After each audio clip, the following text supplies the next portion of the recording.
لپکتے ہانپتے دیوانہ وار ہوتے ہوئے، لپکتے ہانپتے دیوانہ وار ہوتے ہوئے، میری نگاہ سے منظر فرار ہوتے کیا ہوئے، کہتے ہیں؟ واہ واہ، اور جو چل دیے تو ہواؤں نے راستہ روکا، زمین پاؤں سے لپٹی غبار کیا ہوتے بات ہوئے، ہے، بہت خوب، آہا، وہ بے خودی ہے کہ زخموں کی تازگی سے کھلے، کبھی جو گزرے ہیں یہاں سے بہار ہوتے ہوئے، خوشا وہ حلقے آغوش کس مسائے جہاں، تمہاری چال کا آہو شکار ہوتے ہوئے، واہ واہ، بلا سے گر نہ ہوئے باریاب، کیا کم ہے کہ سنگ در تلک آئے شمار ہوتے ہوئے۔ عمومی طور پر ایسا ہی ہوتا ہے کہ جب ایک نوجوان پروان چڑھنے لگتا ہے تو اس کا جو ارد گرد کا ماحول ہوتا ہے، خصوصاً گھریلو ماحول، وہ اسے متاثر کرتا ہے۔ تو معاشرہ نہ صرف شاعری کو یا ادب کو متاثر کرتا ہے بلکہ اسے موضوع دیتا ہے۔ جدت کا اور کلاسیکیت کا جو فرق ہے اس پر اگر بات کریں تو سب سے پہلے ہمیں طے کرنا پڑے گا کہ جدت اور کلاسیکیت میں بنیادی فرق اسلوب کا ہے، خیال کا ہے، حیت کا ہے، کس چیز کا ہے۔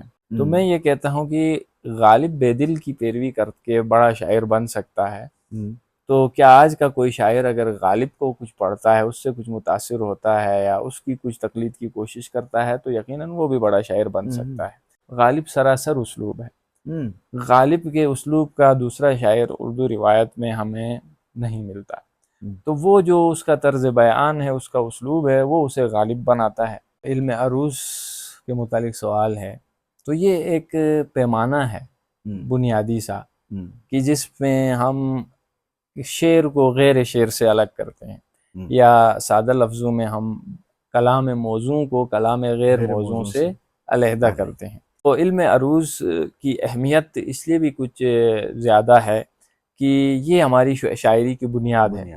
یہاں کے شعراء کا، گلگت کے اور بلتستان کے دونوں شعراء کا جو عروضی معیار ہے میرے مطابق وہ مطمئن کن ہے۔ تو عروض کے حوالے سے ایک میں اپنے ناظرین کو یہ بھی اطلاع یا خوشخبری کہیں دیتا چلوں کہ حال ہی میں CHN ٹائمز کے ڈائریکٹر سے اس حوالے سے میری بات ہوئی ہے کہ انشاءاللہ بہت جلد ہم لوگ CHN ٹائمز میں ہی ایک پروگرام علم عروض کے حوالے سے شروع کریں گے۔ یہ کربلا بھی عجیب درگاہ آگہی ہے کہ نور ذہنوں کا جلتے خیموں کی روشنی ہے، یہ خون میں غلطیدہ بے زباں کون خوشگلو ہے کہ کربلا جس کے خشک ہونٹوں کی ان کہی ہے۔ کیا کہنے، ان کہی کی کیا بات، نگاہ عبرت سے یہ مشیت کا جبر دیکھو، اٹھائے پھرتے ہیں کاٹ کر سر، یہ سروری ہے۔ کیا بات ہے، حسین ہے اعتبار معیار آدمیت، نگاہ یزداں میں فخر کردار آدمی ہے۔ کیا نوحہ واقعی میں ایک صنف سخن ہے؟ اگر یہ صنف سخن اگر نہیں ہے تو کیوں نہیں؟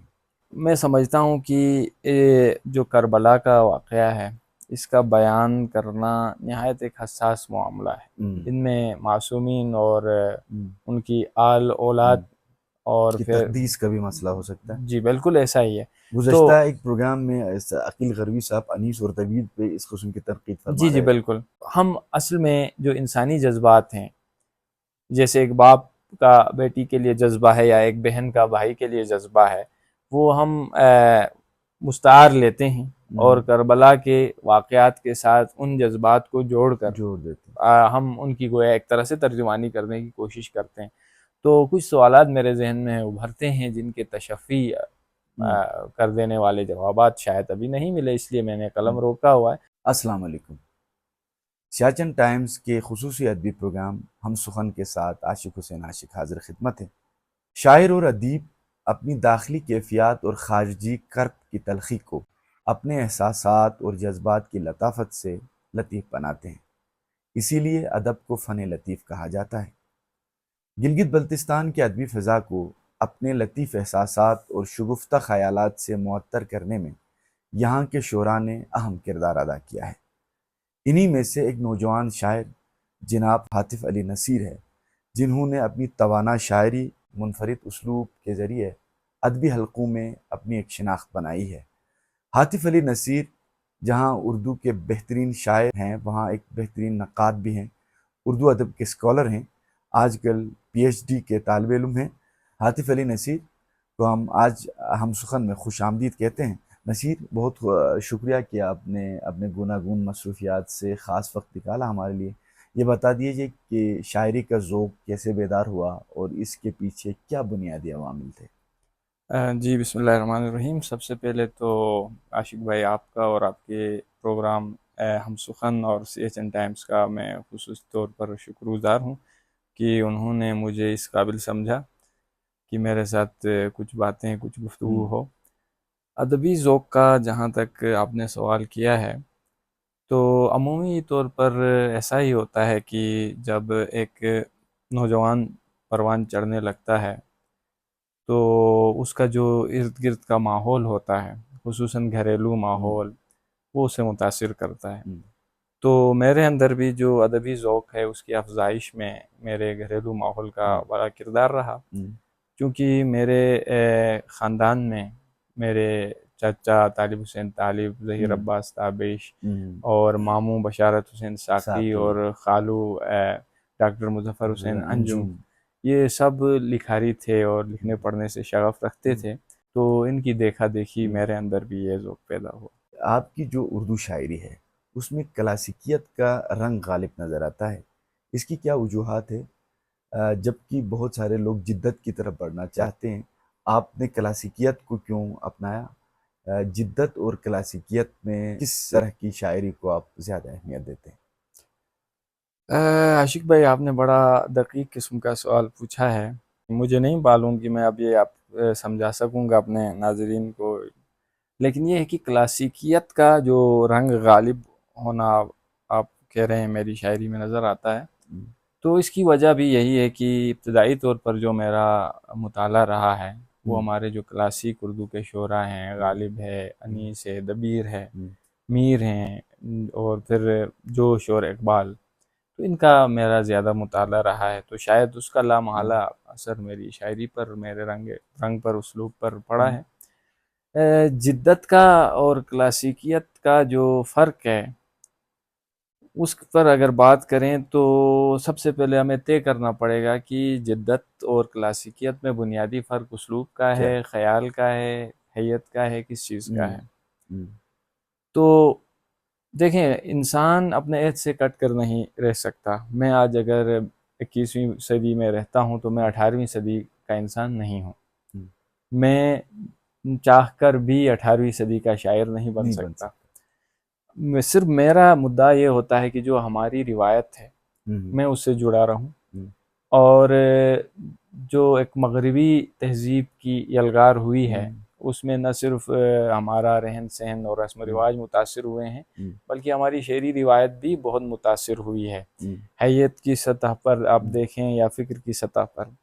لیکن یہ بھی روز روشن کی طرح بات عیاں ہے کہ ہمارے جتنے بھی نامور شعراء ہیں، اگر ان کی آپ ایک فہرست بنائیں ایون آج کے دور میں، تو وہ اکثر وہی شعراء ہوں گے جو روایت سے جڑے رہے ہیں، اپنی مٹی سے جڑے رہے ہیں۔ تو میں اس لیے روایت سے جڑا ہوں اور مجھے اپنی مٹی کا شعر، اپنی مٹی سے کی خوشبو اچھی لگتی ہے، اور خیال ظاہری بات ہے، خیال میں جدت ہونی چاہیے، اسلوب میں آپ اساتذہ کی پیروی کریں، یقیناً ان جیسے تو آپ نہیں ہو سکتے، اور لیکن اس پیروی میں آپ کوئی اپنا راستہ نکال لیتے ہیں، اور اس کی بڑی مثالیں ہیں۔ آپ دیکھتے ہیں تو غالب بہدل سے، کسی حد تک میر سے، اور پھر عرفی نظیری اور جتنے فارسی کے شعراء تھے ان سے متاثر تھے، لیکن غالب کا اپنا اسلوب ہے۔ اسی طرح آپ دیگر شعراء کو دیکھیں، اقبال کو دیکھیں تو کس کا انہوں نے مطالعہ نہیں کیا، لیکن اقبال کا اپنا اسلوب ہے۔ تو یہ ابتدائی طور پر ہر شاعر اکتساب کرتا ہے، تقلید کرتا ہے، کسی شاعر کو آئیڈیل بناتا ہے یا کچھ شعراء کو یا کسی روایت کو، تو یہ اس کی نشو و نما کے لیے ضروری ہوتا ہے۔ اس کے بعد کوئی ایسا وقت آتا ہے کہ جب وہ اپنا راستہ تلاشتا ہے، تراشتا ہے۔ جن شعراء کا آپ نے تذکرہ کیا، جیسے اقبال کا، میر کا، بیدل کا، ذوق کا، کلاسیکیت سے لے کر آج کے عہد تک غالب آج بھی اردو ادب پر غالب ہیں، تو کیا سمجھتے ہیں غالب میں وہ کیا خوبی تھی جس کی وجہ سے کوئی غالب شکن پیدا نہیں ہوا؟ غالب شکن تو پیدا ہوا یاسیہ گانا چنگیزی کی صورت میں، وہ تو آپ کو پتہ ہے لیکن تاریخ آپ نے بڑا اچھا سوال کیا ہے. دیکھیں غالب، یہ میری جو پہلا آپ کا پچھلا سوال تھا جی جی اس کے جواب کی ایک دلیل بھی ہے. بالکل. عموماً لوگ یہ کہتے ہیں کہ بھائی آپ اپنے وقت سے جڑے رہیں، عصری آپ یا جدید شاعری کریں. تو میں یہ کہتا ہوں کہ غالب بے دل کی پیروی کر کے بڑا شاعر بن سکتا ہے. تو کیا آج کا کوئی شاعر اگر غالب کو کچھ پڑھتا ہے، اس سے کچھ متاثر ہوتا ہے یا اس کی کچھ تقلید کی کوشش کرتا ہے تو یقیناً وہ بھی بڑا شاعر بن سکتا ہے. ہاں، یہ بات قابل غور ہوگی کہ اس میں اپنا تخلیقی جوہر کتنا ہے. تو غالب کے غالب بننے میں کچھ تو فطری صلاحیتیں ہوتی ہیں، اس کا ذہن تھا، اس کی طبع ایسی تھی. لیکن غالب کی شاعری میں ہم دیکھیں تو ایک تو فلسفہ و فکر ہے جو اسے غالب بناتی ہے، ایک اس کا اسلوب ہے. غالب سراسر اسلوب ہے. غالب کے اسلوب کا دوسرا شاعر اردو روایت میں ہمیں نہیں ملتا. تو وہ جو اس کا طرز بیان ہے، اس کا اسلوب ہے، وہ اسے غالب بناتا ہے. اور اس نے ایک نیا تجربہ کیا کہ اس نے جو سب کے ہندی جو فارسی شاعری کا سب سے مشکل اسلوب سمجھا جاتا تھا، اور اس کے سب سے بڑے شاعر عبدالقادر بیدل، اس کی پیروی کی ابتدائی طور پر. اور یہ ایک نیا تجربہ تھا. حالانکہ دو روایتیں چلتی آ رہی تھیں، ایک میر کی روایت چلتی آ رہی تھی، ایک سودا کی روایت کسی حد تک چلتی آ رہی تھی. میر نے اگرچہ ان سے بھی، غالب نے اگرچہ ان سے بھی خوش چینی یقیناً کی ہوگی، لیکن انہوں نے بہت دور سے ایک دوسری روایت سے اپنا ناطہ جوڑا، اور وہ اس کے انفراد کی ایک وجہ یہ بھی ہے. ساتھ ساتھ غالب بہت ذہین اور فنکار آدمی تھے، تو یہ ایک وجہ ہے. اور انہوں نے اپنے کلام کا، جو اردو کلام ہمارے پاس موجود ہے، وہ ان کا ایک حسن انتخاب ہے. اب میر کے 6-7 دیوان ہیں، دیگر شعراء نے بہت شاعری کی، لیکن غالب کا ہمارے پاس مختصر سا ایک دیوان ہے. تو انہوں نے اپنے اشعار کو بھی جو ہے ردی میں کی ٹوکری میں ڈال دیا، کانٹ چھانٹ کی، اور بہت منتخب اور جو ہے سلیکٹڈ قسم کی شاعری جو ہے اپنے قارئین کی نظر کی اور تاریخ کے دامن میں چھوڑی ہے. تو یہ بھی ایک وجہ ہے کہ غالب کا ہر شعر نشتر ہے. یقیناً معاشرہ اور ادب کا بڑا میل جول ہوتا ہے. معاشرہ سازی میں ادب کا کیا کردار ہے اور شعر سازی میں معاشرے کا کیا کردار ہوتا ہے؟ جی بالکل. دیکھیں، ادب تخلیق ہوتا ہے تو اس کو موضوع معاشرہ دیتا ہے. یعنی خواہ وہ مسائل کی صورت میں ہوں، خواہ وہ مناظر کی صورت میں ہوں، خواہ وہ حادثات کی صورت میں ہو، خواہ وہ کسی اور تحریک کی صورت میں ہو. آج ہم دیکھتے ہیں کہ شاعر چونکہ حساس طبقہ ہے معاشرے کا، وہ اپنے ارد گرد کے ماحول سے بیگانہ رہ ہی نہیں سکتا. آپ دیکھیں کہ جتنے حادثات ہوئے، 47 کا واقعہ ہوتا ہے تو ناول نگار بھی اس پہ ناول لکھ رہا ہے، افسانہ نگار بھی لکھ رہا ہے، شعراء بھی نظمیں لکھ رہے ہیں.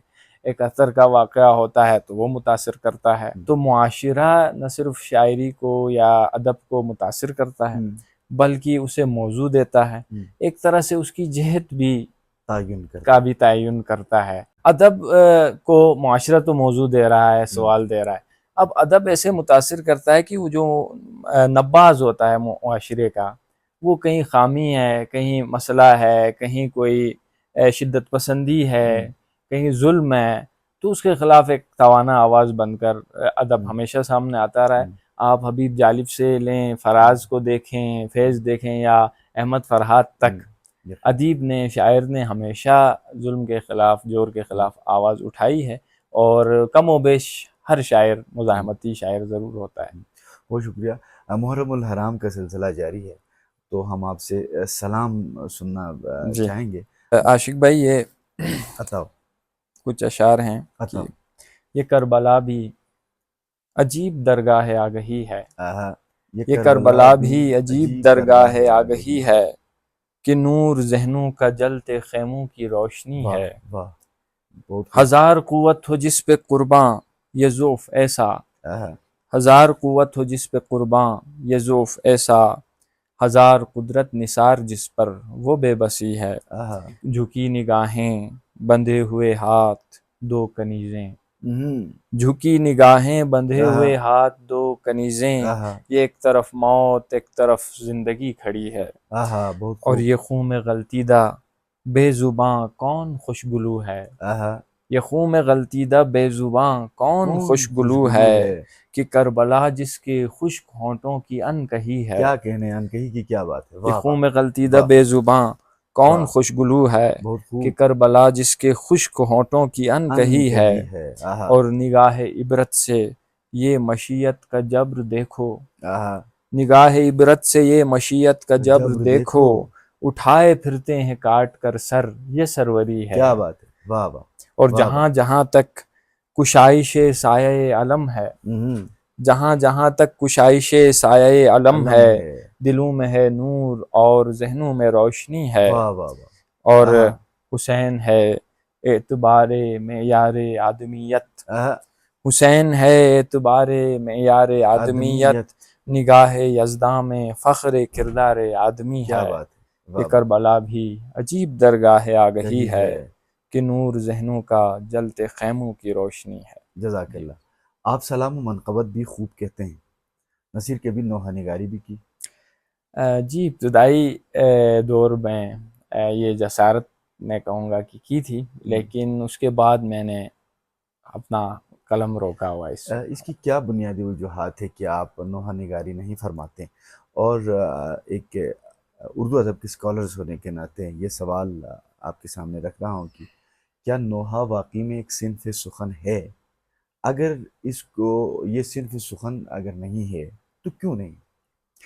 عاشق بھائی، جہاں تک پہلے آپ کے سوال کا تعلق ہے، میں سمجھتا ہوں کہ جو کربلا کا واقعہ ہے اس کا بیان کرنا نہایت ایک حساس معاملہ ہے، تو اور میری کچھ ذاتی عقیدت بھی ہے کہ میں سمجھتا ہوں کہ اس کے لیے ایک انسان کی پاکیزگی اور اخلاص کی بھی ضرورت ہوتی ہے.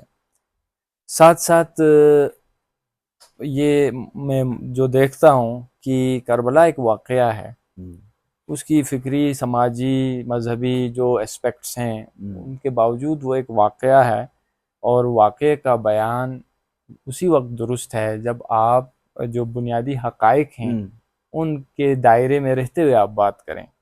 تو تھوڑا سا یہ مجھے نظر آتا ہے کہ اکثر جو نوحہ نگار، خصوصاً جو نوجوان نوحہ نگار ہیں، وہ نوحہ تو لکھتے ہیں لیکن کہیں کہیں مجھے لگتا ہے کہ مطالعے کی کمی نظر آتی ہے، کیونکہ جو موضوع ہے حساس ہے، ان میں معصومین اور ان کی آل اولاد اور پھر تقدیس کا بھی مسئلہ ہو سکتا ہے. جی بالکل ایسا ہی ہے. گزشتہ ایک پروگرام میں عقیل غروی صاحب انیس اور طویل پہ اس قسم کی تنقید فرما رہے جی بالکل، اس پہ بھی بالکل، اس سے بھی میں جو ہے دیکھ رہا ہوں، وہ چیزیں بھی بحث چلی ہوئی ہے، اس پہ بھی علامہ صاحب پہ لوگ جو ہے تان و تشنیح کے نشتر برسا رہے ہیں، لیکن انہوں نے ایک علمی تنقید کی تھی، جیسے میں اپنا نظریہ بیان کر رہا ہوں کہ اب ہم اصل میں جو انسانی جذبات ہیں، جیسے ایک باپ کا بیٹی کے لیے جذبہ ہے یا ایک بہن کا بھائی کے لیے جذبہ ہے، وہ ہم مستعار لیتے ہیں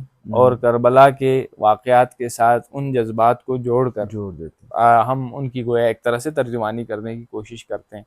تو کچھ سوالات میرے ذہن میں ابھرتے ہیں جن کے تشفی کر دینے والے جوابات شاید ابھی نہیں ملے، اس لیے میں نے قلم روکا ہوا ہے. وہ یہ کیا ہمارے جذبات اور ان کے جذبات کیا مماثلت رکھتے ہیں، انہیں تشبیہ دی جا سکتی ہے یا نہیں، یا کیا ہم جیسا سوچتے ہیں کیا وہ بھی ویسا سوچتے تھے، یا اگر ہم اپنی طرف سے قیاس کرتے ہیں تو کیا ان شخصیات کے ساتھ اور قیاساً کچھ بھی جوڑ دینا کیا یہ درست ہے؟ اگر درست ہے تو کس حد تک درست ہے، اس کی کیا تحدید ہے؟ تو میرا خیال ہے اس پہ علماء کو بات کرنی چاہیے، اور عقیل غروی صاحب کو میں خراج تحسین پیش کرتا ہوں کہ انہوں نے ایک طرح سے اس کام کا آغاز کیا ہے. دیکھیں، غزل پہ تنقید ہوتی رہی ہے، ہر صنف سخن پہ تنقید ہوتی رہی ہے، لیکن یہ جو مرثیہ اور نعت حمد ہے اور اسی طرح نوحہ ہے، جہاں پہ ہمارا ایک مذہبی عقیدت کا پہلو آتا ہے، وہاں پہ تنقید نظر نہیں آتی. صحیح. شاید نقاد بھی احتیاط کرتا ہے ہم، کیونکہ ہمارے ہاں مذہبی شدت پسندی ہے، جی ہاں. تو شاید اس کی اس تنقید کو ان ہم، عظیم ہستیات پر تنقید ہم، جو ہے لوگ سمجھ بیٹھے ہیں، ہم، اس لیے نقاد احتیاط کرتے ہیں. لیکن میرا خیال ہے کہ یہ جتنا حساس موضوع ہے ہم. سب سے زیادہ محاکمہ ان چیزوں کا ہونا چاہیے. صحیح بات. اور دوسرا جو میرے سوال کا جو جز تھا وہ یہ تھا، گزشتہ میں پروگرام میں ہمارے بہت ہی اچھے نوحہ نگار شاعر ہیں اور غزل کی بھی بہت خوبصورت شاعر ہیں، اردو ادب کے اسکالر ہیں، عارف صاحب ہمارے پروگرام میں شامل تھے. ان سے میں نے یہ سوال کیا تو انہوں نے اس بات کا اظہار کیا کہ اردو ادب میں نوحہ باقاعدہ طور پر صرف نہیں ہے. تو میں یہ جاننا چاہوں گا کہ ایسا نہیں ہے تو کیوں نہیں ہے؟ جی کسی حد تک انہوں نے درست ہی فرمایا ہے کہ نوحہ اصل میں اس کی اگر ہم تھوڑی سی تاریخ میں جانے کی کوشش کریں ہم، تو مرثیہ اور نوحہ یہ جو دو ایسی اصناف ہیں کہ دونوں کا بنیادی جوہر ایک ہے.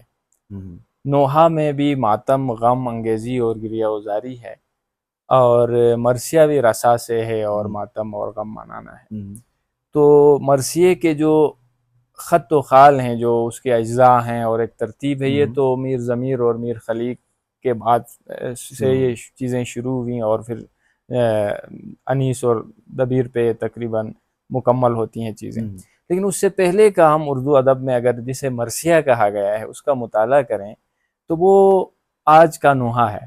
جی ہاں. یعنی آج جسے ہم نوحہ کہتے ہیں وہ مرثیے کے نام سے منسوب اشعار جو ہیں وہ نوحہ ہی ہیں، ان میں بین ہے. ہم، جبکہ بعد میں جو آپ کا جدید مرثیہ بنا اس کے ہم، خط و خال واضح ہوئے، اس کے اجزاء آئے تو اس کی ایک ترتیب بنی ہے.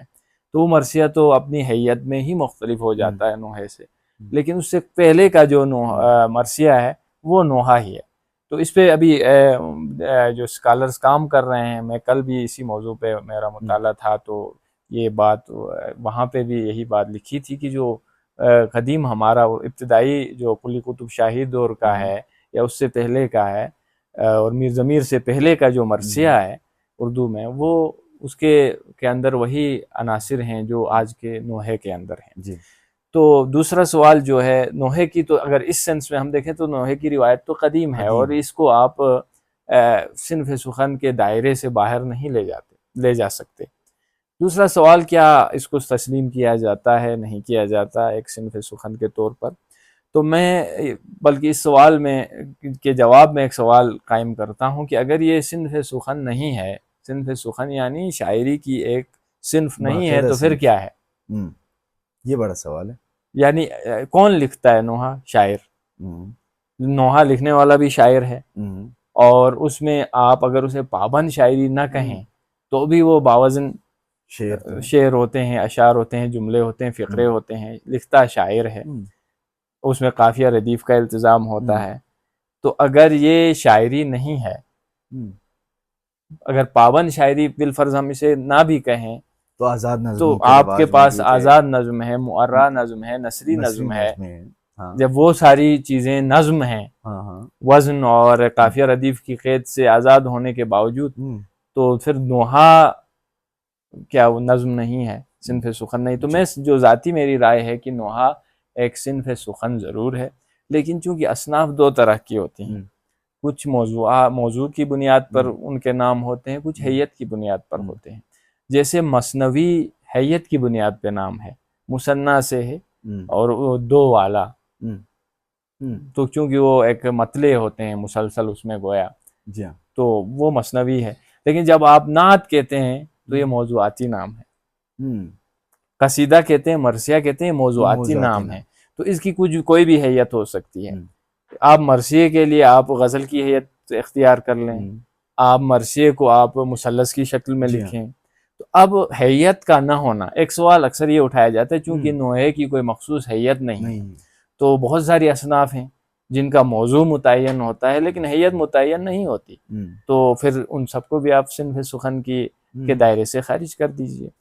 تو نوحہ اپنے موضوع کے اعتبار سے، دیکھیں موضوع ایک چیز متعین ہونا ضروری ہے صنف کے لیے. موضوع متعین ہے کہ نوحے میں ہمیشہ اگرچہ کسی کا شخصی نوع ہے بھی، الطاف حسین علی نے شخصی نوعوں کی نشاندہی بھی کی ہے کہ آپ شخصی نوحے بھی لکھے گئے ہیں، لیکن کربلا کے واقعے نے کچھ اصناف کو اپنے لپیٹ میں لے لیا، جس میں مرثیہ ہے اور نوحہ ہے، سلام ہے، تو یہ چیزیں کربلا کے واقعے کے بعد اسی کیس کا حصہ بن گئی ہیں۔ تو نوحہ باقاعدہ میرے حساب سے ایک صنف سخن ہے، اور اس کا موضوع کربلا ہے اور ماتم ہے اور بہن ہے، جو اس کے بنیادی اجزاء ہیں۔ تو میں سمجھتا ہوں کہ اگر اس کو عالمی سطح پر روشناس نہیں کیا گیا اردو ادب میں ایک صنف کے طور پر، تو بھی یہ صنف سخن ہے، کیونکہ بہت ساری اصناف ایسی ہیں جن کا شاید شد و مد سے ذکر نہ ہوتا ہو، جن پہ لکھنے والے بھی بہت کم ہیں، لیکن اس کے باوجود بھی وہ صنف سخن ہے۔ لیکن نوحہ تو ایک ایسی صنف ہے کہ ہر سال محرم کے ایام میں میرا خیال ہے کہ سب سے زیادہ لکھی جانے والی صنف سخن ہے، اور اس کے اندر بھی ایسا نہیں ہے کہ کوئی تحدید ہے کہ صرف غم کا بیان کرنا ہے۔ یہاں پر شاعر اپنی فنکاری دکھاتا ہے، اپنی جو ہے اسلوب کے جو ہے جوہر دکھاتا ہے، تو یہ باقاعدہ ایک بڑا میدان ہے، کیونکہ اس میں ایک مسئلہ یہ بھی آتا ہے کہ ایک خاص مسلک کے ساتھ یہ جڑا ہوا ہے، اور بہت سارے جو ہمارے برادرز ہیں ان کے ہاں شاید نوحہ جائز ہی نہیں ہے، بہن جائز نہیں ہے، رونا دھونا میت پر یا مردے پر وہ جائز نہیں ہے، تو اس پر شاید انہوں نے دقت نظری سے غور ہی نہیں کیا۔ تو اگر میرا خیال ہے کہ نقاد اس پر غور کریں اور کر رہے ہیں تو یہ ایک باقاعدہ صنف سخن ہے، اور توانا صنف سخن ہے کہ اس میں احتجاج بھی آپ کو ملے گا، تبلیغ ملے گی اور تاریخ ملے گی آپ کو۔ تو دیکھیں نا، غزل کا بھی بنیادی ایک زمانے میں جو موضوع تھا حزن تھا، اور جبکہ غزل بھی تو قصیدے سے ایسا ہی ہے، بالکل ایسا کی تشبیب سے اٹھا کے غزل کی شکل میں بالکل ایسا ابھی بیان کر رہا ہے۔ بہت شکریہ نصیر، آپ کا جو ایم فل کا مقالہ ہے وہ علم عروج پر ہے، کو خصوصاً آپ نے گلگت بلتستان کے جو شعراء ہیں ان کی کتابوں کے جو عروج کی خامیاں ہیں یا خوبیاں ہیں اس پر آپ نے تفصیلی بحث کی ہے۔ تو یہ علم عروج ہے کیا چیز، اور علم عروج کے پیمانے میں گلگت بلتستان کی اردو شاعری کو آپ نے کیسا پایا؟ بنیادی طور پر جو علم عروج کے متعلق سوال ہے، تو یہ ایک پیمانہ ہے بنیادی سا، کہ جس میں ہم شعر کو غیر شعر سے الگ کرتے ہیں، یا سادہ لفظوں میں ہم کلام موزوں کو کلام غیر موزوں سے علیحدہ کرتے ہیں۔ پھر اس کا یہ ہے کہ ایک تاریخ ہے اور اس کے بہت سارے اصول ہیں، اور ہمارا ایک عرب سے آیا ہوا ایک علم ہے جو فارس سے ہوتے ہوئے ہندوستان آیا، اور مخصوص اوزان ہیں، ہم ان اوزان کے سانچوں میں اشعار کو ڈالتے ہیں اور دیکھتے ہیں کہ یہ شعر کس حد تک باوزن ہے۔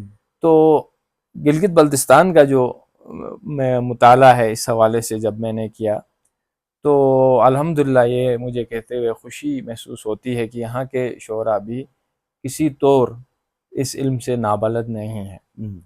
باقاعدہ اس علم کو پڑھنا ایک اور بات ہوتی ہے، لیکن شعور رکھنا وزن کا، بحر کا، ردھم کا، یہ ایک اور بات ہوتی ہے، اور ہر جو موضوع طبع شخص ہوتا ہے وہ اس ردھم کا شعور رکھتا ہے، خواہ اسے اس ردھم کا نام، اس وزن کا، اس بحر کا نام اسے آتا ہو یا نہ آتا ہو۔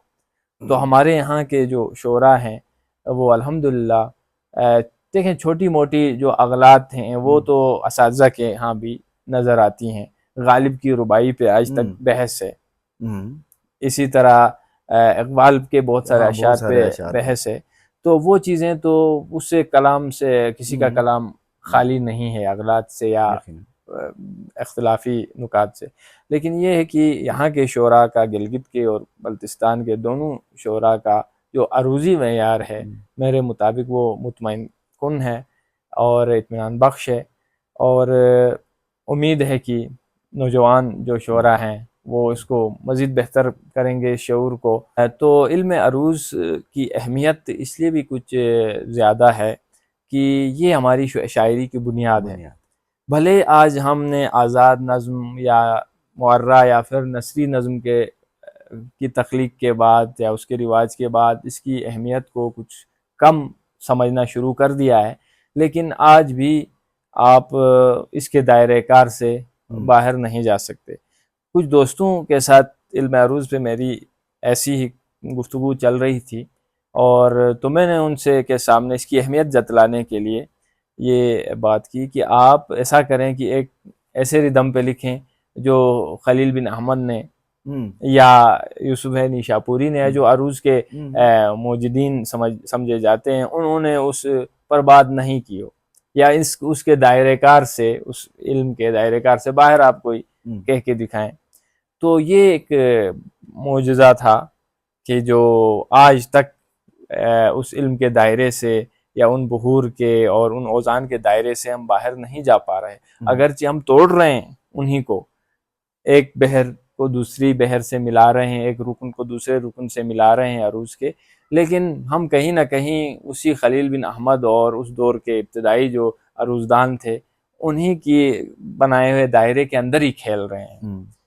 بھلے آپ اس کو آپ یہ کہیں کہ جی میں نے آزاد نظم کہی ہے یا معرہ نظم کہی ہے۔ تو عروض کے حوالے سے ایک میں اپنے ناظرین کو یہ بھی اطلاع یا خوشخبری کہیں دیتا چلوں کہ حال ہی میں CHN ٹائمز کے ڈائریکٹر سے اس حوالے سے میری بات ہوئی ہے کہ انشاءاللہ بہت جلد ہم لوگ CHN ٹائمز میں ہی ایک پروگرام علم عروض کے حوالے سے شروع کریں گے، جس میں انشاءاللہ عروض کی مبادیات سے لے کر اس کی جو مروجہ اوزان اور بحور ہیں ان پر ایک ایک کر کے ہم انشاءاللہ بات کرتے چلے جائیں گے، اور ایک مکمل سیریز چلے گی کہ جتنے مستعمل جو اوزان ہیں وہ ہمارے نوجوان شعراء تک جو ہے پہنچ سکیں۔ بہت شکریہ، بہت ہی خوبصورت گفتگو آپ سے چل رہی ہے، جی تو کرتا ہے کہ ڈھیر ساری گفتگو اور کریں، لیکن آخری سوال آپ سے، تو وقت کا بھی تقاضا ہے، پھر آپ سے ایک کلام سنتے ہیں۔ آپ ایک اردو کے اسکالر ہونے کے ناطے یہ سوال آپ کے سامنے کہ گلگت بلتستان میں جو اردو شاعری ہو رہی ہے، اردو شاعری کی تاریخ ہے، اس پر بھی آپ کی نظر ہے، اور جو عالمی ادب ہے، عالمی اردو ادب ہے، اس کا اگر آپ تقابلی جائزہ پیش کریں تو آپ کا محاکمہ یا آپ کیا اخذ کریں گے، آپ کیا نتیجہ اخذ کریں گے؟ دیکھیں، میں سمجھتا ہوں کہ ابھی گلگت بلتستان کی جو شعری روایت ہے یا ادبی روایت ہے، اس کو پروان چڑھنے میں کچھ وقت ضرور لگے گا، لیکن حوصلہ افزا بات یہ ہے کہ نہایت مختصر سے عرصے میں، یعنی 80s کے بعد، 80 کی دہائی کے بعد یہاں پر اردو شاعری کا ایک طرح سے کچھ باقاعدہ آغاز ہوتا ہے۔ تو یہ پچھلے 40-50 سالوں میں جتنی یہاں پہ تیزی سے، سرعت سے شاعری نے اور ادب نے اپنا مقام بنایا ہے، تو امید یہ کی جا سکتی ہے کہ بہت جلد ہو سکتا ہے کہ ہم دبستان گلگت بلتستان کا نام بھی سنیں، اور ایسا عین ممکن ہے۔ لیکن ابھی میں سمجھتا ہوں کہ کچھ اصناف کے علاوہ ادب کا میدان خالی پڑا ہوا ہے شہ سواروں کے لیے۔ یہاں پہ اردو میں ناول کا میدان تقریباً خالی ہے، افسانے کچھ لکھے گئے ہیں، یہ امید افزا کچھ لکھے جا رہے ہیں، لیکن شد و مت کے ساتھ پھر بھی میدان خالی نظر آتا ہے۔ شاعری کی بات کریں تو سفر نامے نثر میں لکھے گئے ہیں، لیکن وہ بھی معدود چند ہی ہیں۔ اور شاعری میں اگر ہم بات کریں تو نوحہ، منقبت، قصیدہ اور غزل، یہ چیزیں تو یہاں پر لکھی جا رہی ہیں، لیکن نظم کی جو دیگر اصناف ہیں، فطری نظم، قدرتی نظم یا دیگر سیاسی موضوعات پہ نظم، آزاد نظم، معرہ نظم، تو یہ بھی ایک خلا نظر آتا ہے۔ تو مجھے لگتا ہے کہ ابھی کچھ وقت لگے گا ضرور، لیکن ہماری جو روایت چل رہی ہے گلگت بلتستان کی، اور جس لائن میں، جس سمت اس کا سفر جاری ہے اور جس شد و مت کے ساتھ جاری ہے، تو امید کی جا سکتی ہے کہ آنے والے کچھ عرصے میں ایک توانا دبستان کی صورت یہ اختیار کر سکتے ہیں۔ بہت شکریہ نصیر، آپ سے بہت ہی خوبصورت گفتگو ہوئی۔ ہم آپ سے ایک کلام سننا چاہیں گے، پھر ہم اختتامیہ کی طرف بڑھیں گے۔ عاشق بھائی، یہ غزل کے کچھ اشعار عطا ہو جناب۔ لپکتے ہانپتے دیوانہ وار ہوتے ہوئے، لپکتے ہانپتے دیوانہ وار ہوتے ہوئے، میری نگاہ سے منظر فرار ہوتے کیا ہوئے، واہ واہ، اور چراغ شب کا جلو بیٹھتی امید کی لو، آہا، چراغ شب کا جلو بیٹھتی امید کی لو، اور اشک آنکھ میں بے اختیار ہوتے کیا ہوئے، کیا کہنے، اور جو چل دیے تو ہواؤں نے راستہ روکا، جو جو چل دیے تو ہواؤں نے راستہ روکا، زمین پاؤں سے لپٹی غبار کیا ہوتے بات ہوئے، ہے، بہت خوب، آہا، جو چل دیے تو ہواؤں نے راستہ روکا، زمین پاؤں سے لپٹی غبار ہوتے ہوئے، اور وہ بے خودی ہے کہ زخموں کی تازگی سے کھلے، آہا، وہ بے خودی ہے کہ زخموں کی تازگی سے کھلے، کبھی جو گزرے ہیں یہاں سے بہار ہوتے ہوئے،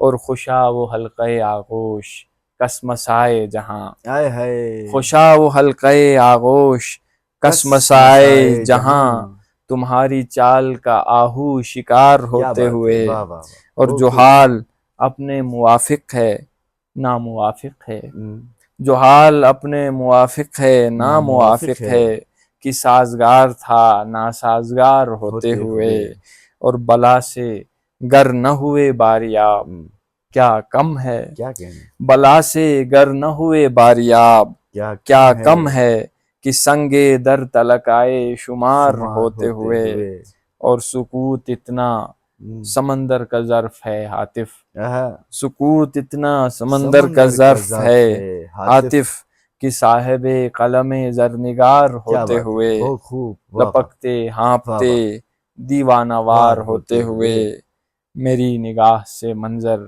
فرار ہوتے ہوئے۔ بہت خوب، یہ تھے جناب عاطف علی نصیر، بہت ہی عمدہ گفتگو اور خوبصورت شاعری کے ساتھ آج ہمارے مہمان تھے۔ اگلی نشست میں اسی طرح کی ایک اور خوبصورت گفتگو اور خوبصورت شاعری کے ساتھ آپ کی خدمت میں حاضر ہوں گے۔ جب تک کے لیے اجازت دیجیے، خدا حافظ۔